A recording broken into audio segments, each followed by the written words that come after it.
અને હવે કરીશું બુલેટિનની શરૂઆત થશે થઈ રહેલા જમાવટની સાથે। જી હા, જૂન મહિનો શરૂ થતાં જ જમાવટ જમાવી છે વરસાદે। આગામી 7 દિવસ હજુ રાજ્યમાં હળવાથી મધ્યમ વરસાદની આગાહી હવામાન વિભાગ દ્વારા કરવામાં આવી છે। આજે અમદાવાદમાં યલો એલર્ટ સાથે હળવા વરસાદની આગાહી કરાઈ હતી, તો આગામી 4 દિવસ વીજળીના કડાકાની સાથે વરસાદની આગાહી કરાઈ છે। દાહોદ, વડોદરા, નવસારી, સુરત, છોટાઉદેપુરમાં ભારે વરસાદ છે, તો ગીર સોમનાથ, ભાવનગર અને દ્વારકામાં પણ ઓરેન્જ એલર્ટ આપવામાં આવ્યું છે। આ સાથે જ વધુ કઈ જગ્યાએ કયા પ્રકારનું એલર્ટ આપવામાં આવ્યું છે એના ઉપર કરીશું નજર। એ પહેલા નજર કરી લઈએ કે શું કહી રહ્યું છે હવામાન વિભાગ। जो 6 दिन है 24 से लेकर 29 जून, उसमें आपका हेवी रेनफॉल का वार्निंग दोनों क्षेत्र में दिया गया है और दोनों क्षेत्र में थंडरस्टॉर्म का वार्निंग दिया गया है अगले 4 दिन 25 से लेकर 26 जून। उसमें थंडरस्टॉर्म विद लाइटनिंग और विंड स्पीड रहेगा 30 से 40 किलोमीटर प्रति घंटा में। आपका जो डे 2 में भी आपका जो हेवी रेनफॉल का वार्निंग दिया गया है, इसमें गुजरात रीजन में गांधीनगर, अरावली, खेड़ा, अहमदाबाद, आनंद, पंचमहल, दाहोद, महिसागर, वडोदरा और साउदर्न का जो रिमेनिंग डिस्ट्रिक्ट है, साउदर्न डिस्ट्रिक्ट सारे डिस्ट्रिक्ट में आएगी।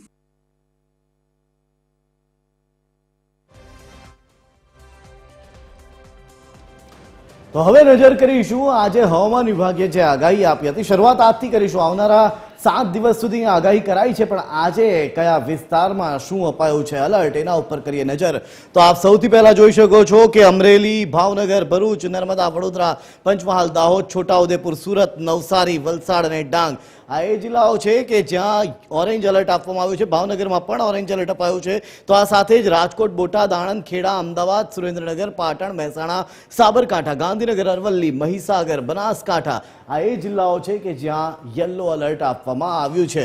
કચ્છમાં કે મોરબીમાં કે જામનગરમાં કોઈ પણ પ્રકારનું એલર્ટ નથી અપાયું, એટલે છૂટાછવાયા વરસાદ વરસી શકે છે। આવતીકાલે કયા પ્રકારની પરિસ્થિતિનું થશે નિર્માણ એના ઉપર પણ નજર કરી લઈએ। 24 તારીખ ઉપર કરીશું નજર। આવતીકાલે હજી સુધી કોઈ પણ પ્રકારનું ઓરેન્જ કે રેડ એલર્ટ નથી આપવામાં આવ્યું, પણ આપ જોઈ શકો છો અડધા ઉપરના રાજ્યમાં આવતીકાલે યલો એલર્ટ છે, એટલે કે છૂટો છવાયો વરસાદ અડધા ઉપરના રાજ્યમાં આવતીકાલે વરસી શકે છે, ક્યાંક ધોધમાર પણ વરસી શકે છે। ખાસ કરીને અંતરિયાળ જે વિસ્તારો છે કે જ્યાં વધુ વરસાદ વરસવાની સંભાવનાઓ વર્તાઈ રહી છે। એક વખતે જિલ્લાઓ ઉપર નજર કરી લઈએ। રાજકોટ, અમરેલી, ભાવનગર, બોટાદ, અમદાવાદ, ખેડા, ગાંધીનગર, મહીસાગર, અરવલ્લી, પંચમહાલ, દાહોદ, વડોદરા, છોટાઉદેપુર, આણંદ, ભરૂચ, નર્મદા, સુરત, તાપી, ડાંગ, નવસારી અને વલસાડ આ એ જિલ્લાઓ છે કે જ્યાં આવતીકાલે યલો એલર્ટ આપવામાં આવ્યું છે। હવે નજર કરીશું 25 તારીખે કયા પ્રકારનું હવામાન રહેશે, કયા પ્રકારનું વાતાવરણ રહેશે। 25 તારીખ આવતા ક્યાંક વરસાદનું જોર હાલ પૂરતું ઓછું થતું હોય એમ દેખાઈ રહ્યું છે। આપ જોઈ શકો છો અહીં અડધા ઉપરના રાજ્યમાં હવે છૂટાછવાયા વરસાદની આગાહી કરાઈ છે, પણ યલો એલર્ટ માત્ર અમરેલી, ભાવનગર, ભરૂચ, વડોદરા, પંચમહાલ, દાહોદ, છોટાઉદેપુર, નર્મદા, સુરત, તાપી, ડાંગ, નવસારી અને વલસાડ એ જિલ્લાઓમાં યલો એલર્ટ આપવામાં આવ્યું છે। આ એ જિલ્લાઓ છે કે જ્યાં છૂટો છવાયો વરસાદ નહીં પરંતુ ભારે વરસાદ પણ વરસી શકે છે। કેટલાક વિસ્તારો એવા હોઈ શકે છે કે જ્યાં ધોધમાર વરસાદ પણ વરસી શકે છે।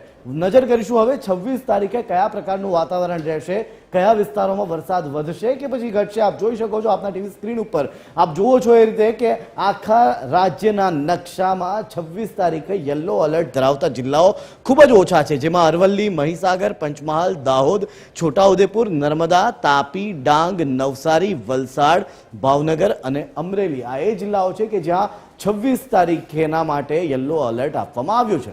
તો 27 જૂને પણ વરસાદ પડવાની શક્યતા હોવાનું હવામાન વિભાગ કહી રહ્યું છે। 24 જૂન સુધી માછીમારોને દરિયો ન ખેડવાની સૂચના અપાઈ છે, તો 25 થી 29 જૂન સુધી દરિયાકાંઠાના માછીમારોને પણ દરિયો ન ખેડવાની સૂચના આપવામાં આવી છે। સૌરાષ્ટ્ર અને કચ્છમાં અપર એર સાયક્લોનિક સર્ક્યુલેશન સર્જાવાના કારણે આવનારા દિવસોમાં પણ વરસાદ વરસવાની સંભાવનાઓ છે।